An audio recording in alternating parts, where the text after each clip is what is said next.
예, 시사정담 3인 3색 8월 9일입니다. 아마 8월달 들어서 처음 하는 것 같은데 저희들도 그 휴가철이다 보니까 오늘 8월달에 처음 뵙게 되겠습니다. 오늘은 고조되는 한반도 위기설과 국민의당 8.27 전당대회에 대해서 짚어보도록 하겠습니다. 먼저 북의 ICBM급 미사일 발사와 그 다음에 미국발 예방전쟁 목소리가 상당히 지금 충돌되면서 뜨겁습니다. 우리 정부와 그 국민들 입장에서는 상당히 불안하면서도 그 속에서 실제 어떻게 진행되고 있는지 궁금도 합니다.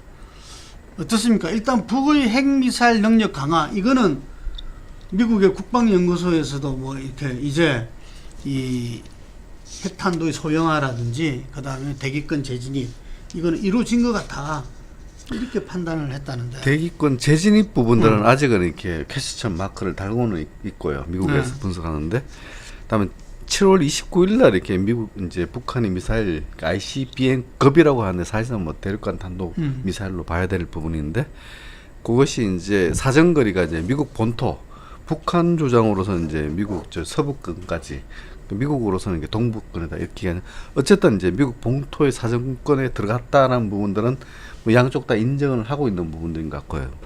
그 다음에 이제 어제 이제 워싱턴 포스트지가 이제 보도한 내용에 따른 미국 그쪽 내부에서 이렇게 소형화, 그 ICBM급에 탑재하는 핵무기를 탑재하는 능력이 굉장히 중요한데, ICBM에 탑재할 수 있는 핵무기 소형화가 이루어졌다, 이렇게 이루어진 걸 판단한다라고 보도가 나왔습니다. 이 부분들이 이제 또 상당히 이렇게 미국으로서는 북한의 핵과 미사일 능력이 굉장히 이제 근접한, 미국을 위협할 수 있는 근접한 수준까지 왔다, 이렇게 판단하는 것으로 보입니다. 지금 6차 핵실험도 예정되어 있다고 그러죠.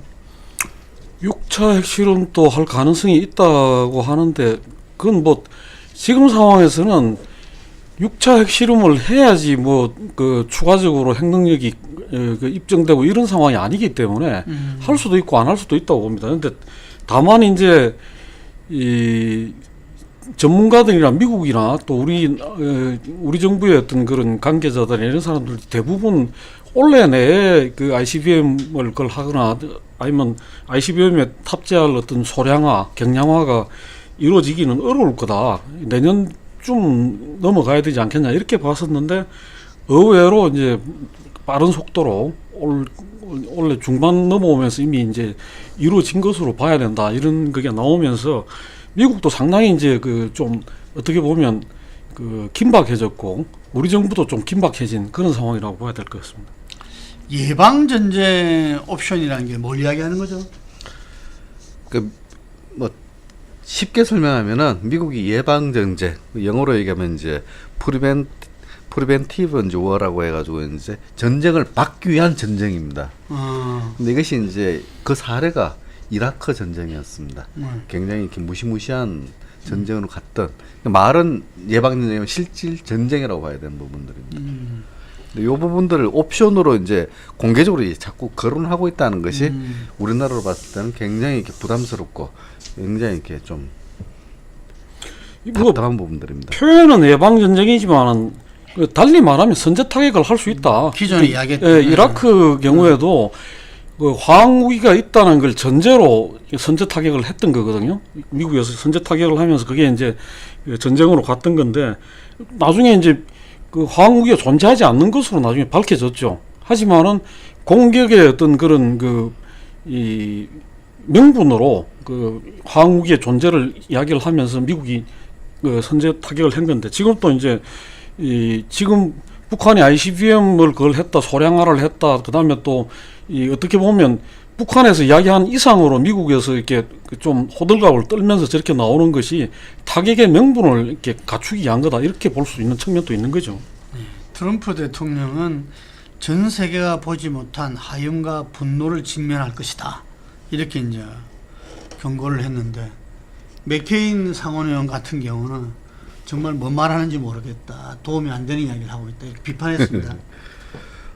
어쨌든 이렇게 현재로서는 이제 트럼프가 가장 이렇게 북한에 대한 경고성 표현으로서는 가장 강하게 했다, 네. 이렇게 보는데 이것이 이제 실제로 이렇게 대통령이 직접 나서서 이렇게 이제 직설적으로 얘기하는 경우는 참 드물거든요. 국방장관이라든가 군 관계자가 이렇게 북한에 대해 그렇게 경고하는 것은 있었는데 대통령이 이렇게 의사결정권자에 대통령이 직접 이렇게 파이어 앤 퓨리 이렇게 뭐 아예 불바다를 북한에서 이제 서울 불바다라고 얘기했듯이 이 또한 이제 불바다 발언과 거의 비슷한 유사한 발언이거든요.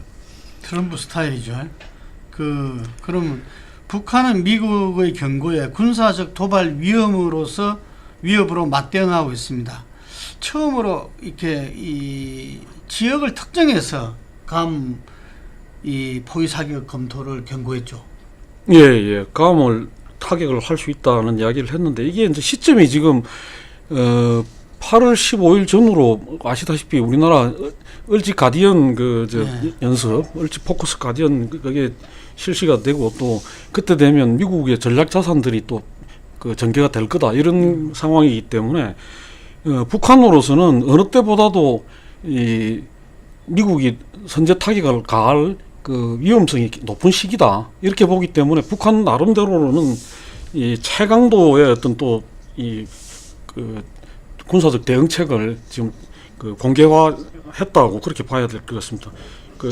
감 화성 12로 가지고 감을 포위 사격을 할 수 있다 이렇게 이야기한 거는 화성 12의 사거리를 충분히 이 과시를 하는 것이고 또 감이라는 데가 그 전략 자산이라든가 그 기지가 밀집되어 있는 지역이기 때문에 이 부분을 타격을 하겠다는 것도 미국으로서 이 선제 타격을 할 기미가 있으면 우리도 이제 그만한 똑같은 대응을 할 수 있다는 걸 보이고 있는 거라고 봐야 될 것 같습니다. 어제 방송에서 아마 미국의 여론조사가 나온 것 같은데 북한의 지금 핵개발 이런 부분 위협을 느낀다.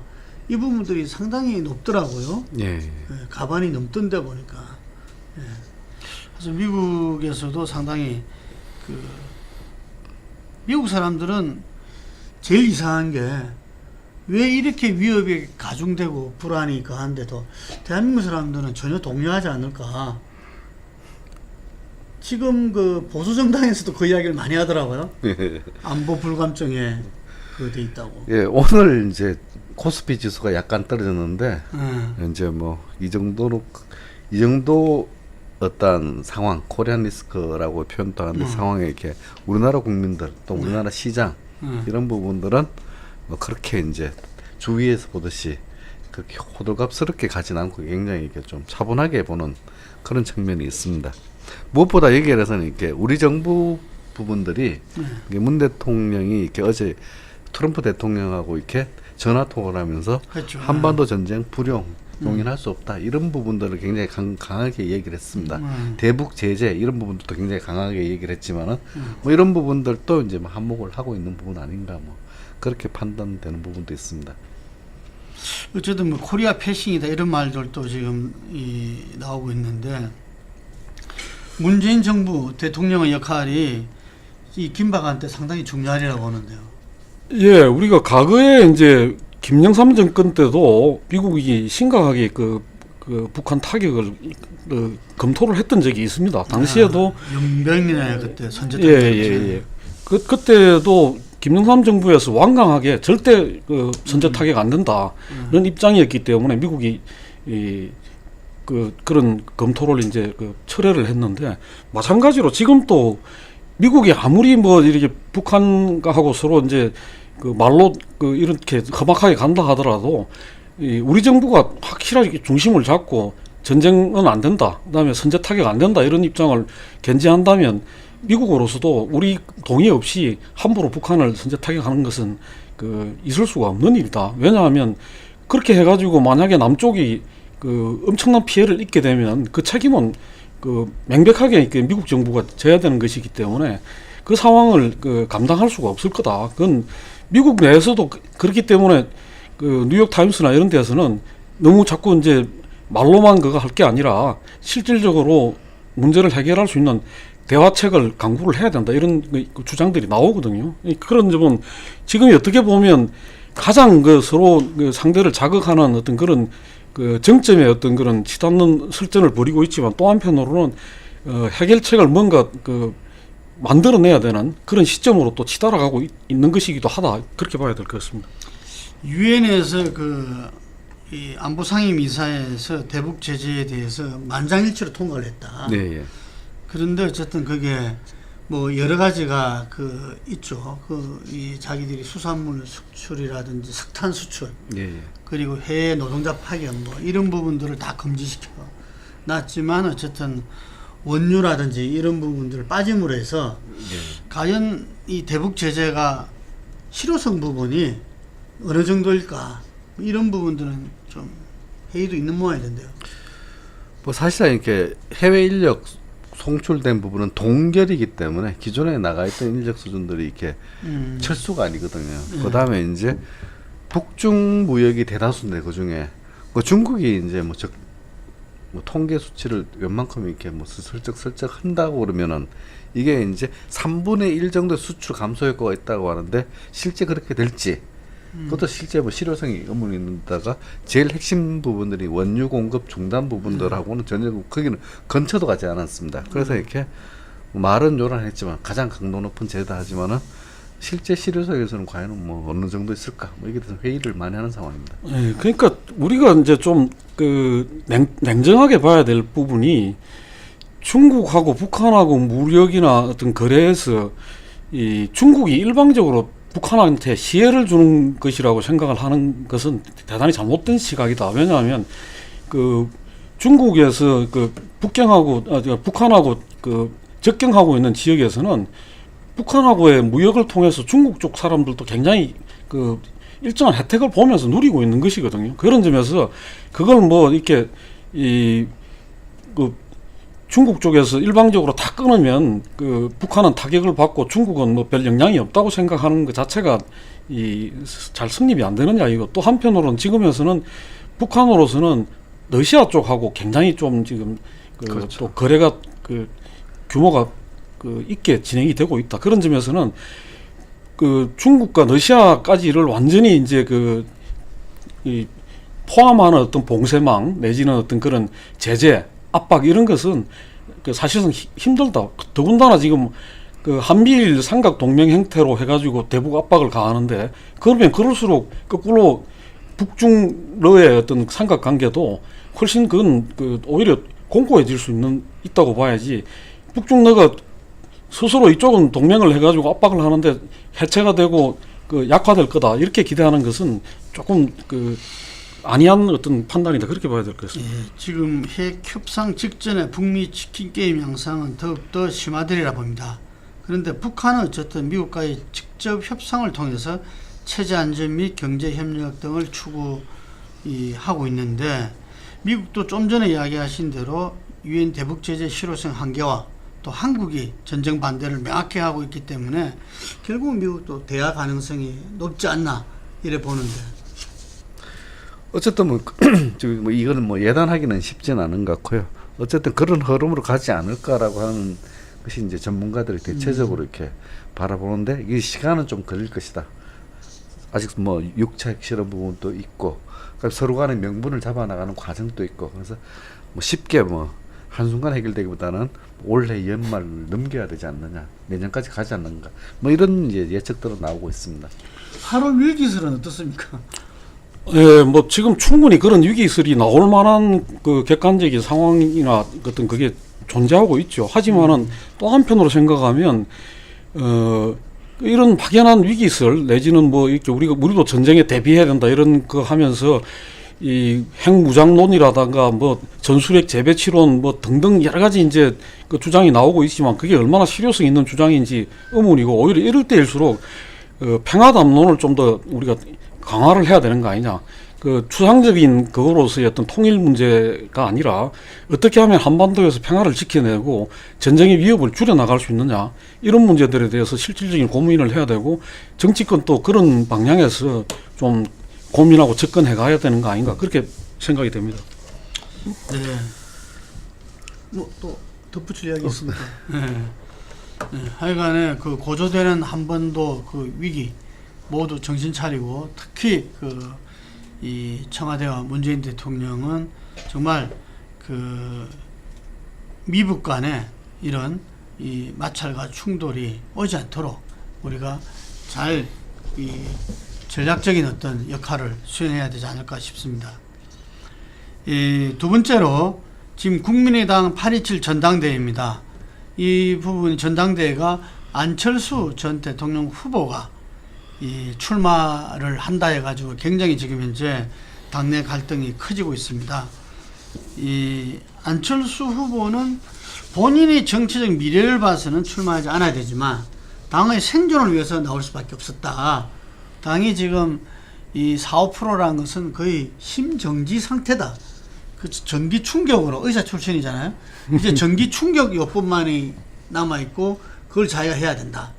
상당히 그 좀 구당적 차원에서 이 출마를 결심하게 됐다고 이야기하고 있어요. 예, 예.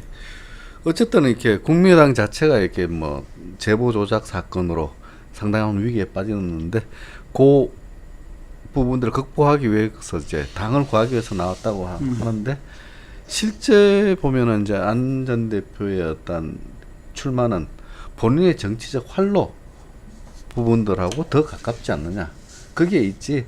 실제로 이제 국민의당 부활곳도 있지만은 실제로 이제 내막을 보면 안철수 전 대표가 지금 나서서 당을 장악해서 정치적 재원 복귀를 도모하는 것이 낫다 이런 판단을 한 것 같습니다. 그러니까 그 점에 대해서 참 그 이해가 안 되는 대목이 이 출마를 결심하게 하는 걸 밝히면서 이 두만강을 건너는 뭐 안중근 의사의 심정이다 뭐 이런 이야기를 하고 했는데 과연 지금 우리나라 상황이 남북 관계가 상당히 위험한 거가 있지만 그 외에 문재인 정부가 들어선 게 그렇게 국민들이 그 위기로 느낄 만한 상황인가.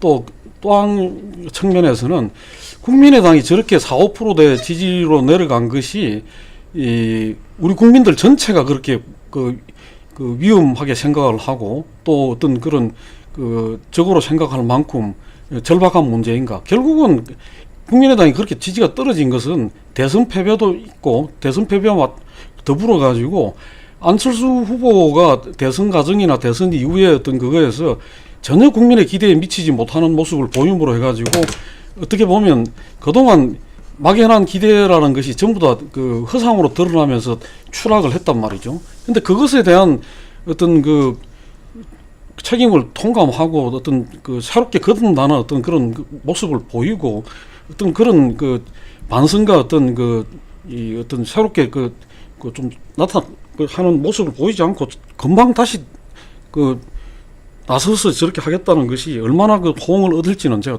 좀 의문이다 이렇게 봐집니다. 그 한 친박 이 한국당의 친박 의원은 안철수를 또 이렇게 이 빗대가 책임 있는 사람이 지금 전당대회 출마한다면서 홍준표 대표에 대해서 이렇게 그 비판을 이렇게 스루 쿠션으로 이렇게 하는 경우도 이렇게 봤습니다. 그런데 안철수 지금 전 대표 입장에서는 그대로 놔두면은 국민의당이 그 민주당하고 이렇게 그 연대를 중시 여기면서 민주당으로 또 이 통합될 가능성도 있다. 이렇게 봐서 제3당으로서 어쨌든 간에 지위와 역할을 갖다가 못할 수 가능성이 높다. 이렇게 판단한 것 같아요. 예, 예. 예. 그게 이제 뭐 공개적으로 이렇게 이야기를 하는 것이 문병호 전 최고위원이 이렇게 나온 것이 이제 안철수 출마의 어떤 정치적 노선 내지는 명분이 이제 가장 크게는 이제 극중주의라고 얘기를 하고 그 구체적으로 세 가지 프레임을 내 것이 민주당 이중대론, 그다음에 호남 프레임에 갇혔기 때문에 호남 프레임론, 그다음에 이렇게 당이 이제 뭐 호남 중심들만 주로 있으니까 낡은 당 프레임 이 세 가지를 깨야 된다 이렇게 이제 다 이제 구도를 그렇게 잡고 뭐 나오고 있는 상황입니다.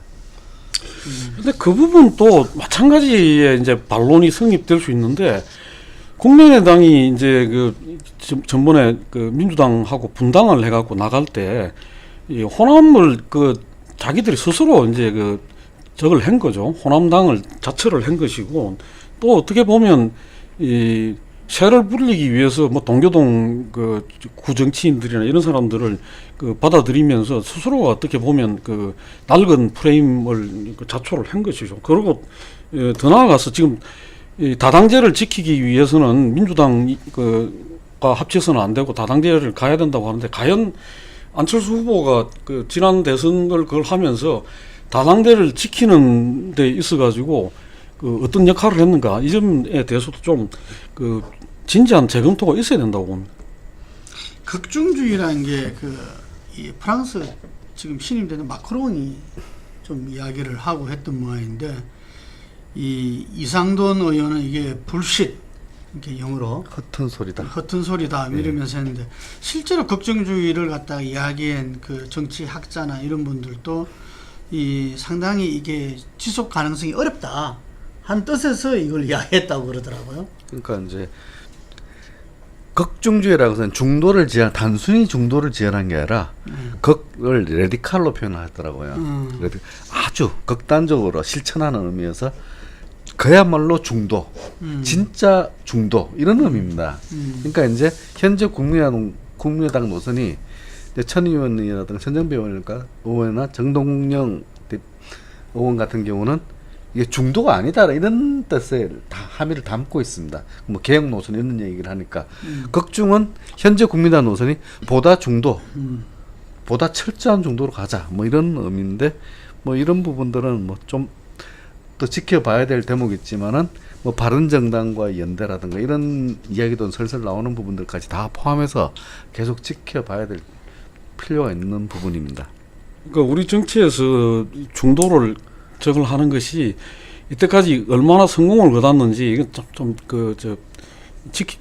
되돌아보면 그 답이 잘 안 나오는 대목이죠. 과거에 뭐 이철성이 중도 통합론 같은 걸 이야기를 했었고, 여러 사람들이 중도를 이야기했지만은 그 중도를 이야기하는 사람들이 대부분 이 당시 용어로 사쿠라 내지는 이제 그 기회주의 이런 식으로 평가를 받았지, 그 자체가 어떤 그야말로 어떤 그런 이 합리적이고 이성적인 어떤 그런 정치적 어떤 그 노선으로 또 선택으로 이렇게 봐지지가 않았다, 그런 점을 우리가 유추해 볼 수 있을 것 같습니다. 하여간에 이번에 그 전당대회에서 결선 투표제가 도입이 결정이 됐습니다. 지금 현재 아직까지 공식적인 여론조사가 공표된 바는 없는데, 대체로 다 20-30%에서 이렇게 이 경합을 벌이고 있다. 이게 뭐 한 분이 압도적으로 지금 나서 이게 50%를 넘어서는 이런 건 아니다 이런 이야기들이 있는데, 어쨌든 결선 투표제가 이번 전당대회에 또 상당한 그 변수가 될 수 있고, 그 가운데서 정동영 천정배의 연대 단일화가 벌써 그 이야기되고 있습니다. 아마 이분들은 좀 올드한 이미지, 이 부분들을 어떻게 극복할 것인가, 이게 상당히 문제가 있는데, 어쨌든 전당원 투표제이기 때문에 안 당선 가능성이 높을 거라는 일반적인 전망은 있죠. 그렇죠. 이제 뭐 대선 후보로서 이렇게 20%의 지지를 받았다. 국민의 20%의 지지를 받은 부분들은 상당한 정치적 자산입니다. 이 부분들이 이제 정동영 의원이나 천정배 의원께서 이렇게 극복해 내는 데는 시기적으로는 너무 촉박하지 않느냐, 이렇게 다들 추측을 하고 있죠. 예, 그 부분에 있어 가지고도 예를 들면은 안철수 대통령 후보의 출마 여부에서는 전체적으로는 반대가 많지만 국민의당 지지자한테는 팽팽하다고 그러더라고요. 이게 그러니까 현재 전당원 투표제를 했을 때는 안 당선 가능성이 높다는 전망이 나올 수밖에 없지만, 이게 결선 투표제라는 게 있기 때문에 상당히 변수가 돼서 좀 막판까지 봐야 되지 않나 이런 이야기들 많습니다. 예, 뭐 앞으로 남은 기간 동안 어떻게 전개될지 봐야 될 거고, 결국은 이 문제가 겉으로 내놓고 이야기는 하지 않지만 내년 지방선거에서 누가 당권을 쥐고 이제 공천권을 행사하느냐, 이 문제가 달려 있고, 특히나 이제 지금으로 봐서는 내번 지방선거에서 국민의당의 가능성이 있는 지역이 호남이라고 생각을 하기 때문에, 호남을 놓고 이제 결국은 다시 이 호남 출신 그 지역 의원들하고 이 안철수 전 대표하고의 이해관계가 지금 그 엇갈리기 때문에 이런 현상이 벌어지고 있는 거 아니냐 이렇게 봐야 될 것 같고, 그렇다면 결국 그게 이제 어떤 지점에서 그 조율될 수 없다고 한다면 그 선거 전에 어떻게 치달을지 모르죠. 막판에 가서 이 호남을 놓고 그 연대가 가능한 그런 그림이 나올 수도 있다고 봐집니다. 어쨌든 안철수 대통령 후보는 정계 입문 5년 만에 40석의 어떤 정당과 대통령 선거에서 21%라는 국민 지지율을 받아서 상당히 이 부분에 대해서는 좀 기본적으로 자신감이 있을 거다, 이런 예상도 할 수 있는데요. 98년도에 97년 대선 패배 이후에 98년도에 이해창 당 전 대통령 후보가 이 보궐선거에 출마해서 당선이 되죠. 예. 당권 도전합니다. 그 다음이 당권 도전하는 것 같은데. 예. 98년도 7월달에 당권을 도전해서 당선이 되고 당 대표로 이제 들어서거든요. 이게 이게도 그럼 1년이 안 돼서 도전한 거네요. 예. 그 전례가 있다는 부분들을 가지고 한번 또 이거하고 이제 좀 비교가 될 수 있는 부분입니다. 그러니까 당권을 이제 이번에 이제 안철수 전 대표 입장에서는 전당대회를 통해서 당권을 잡고 자기가 다시 정치적 재기를 도모하기 위해서 보궐선거에 나설 가능성도 있다, 그렇게 보는 것이죠. 보는 것인데 그런 일련의 수순이 국민의당을 지지하는 사람들한테 읽히는 거하고 전체 국민들이 바라보는 거하고 또 차이가 있을 수 있기 때문에 과연 지금에서 이런 행보가 그 대권 주자로서의 어떤 그런 그 가능성이나 여지 이런 부분하고 관련시켜 본다면 자기 말대로 독배를 드는 것일 수도 있고, 지금 당장은 이 당을 위해서 뭐 자기가 그걸 한다고 하지만은 나중에 가서는 정말 우리나라 어떤 정치적 자산을 너무 일찍 소진시키는 그런 불행한 일로 기결될 수 있는 여지도 있어서 대단히 지금 남은 기간 동안 잘 봐야 될 것 같습니다. 어쨌든 안철수의 어떤 버전 3다 이런 이야기도 있습니다. 새로운 도전 8월 27일 날 어떤 결론이 있을지 아마 8월 달 앞으로 한 보름 정도 이렇게 남았는데 기추가 주목됩니다. 네, 오늘 여기까지 하겠습니다.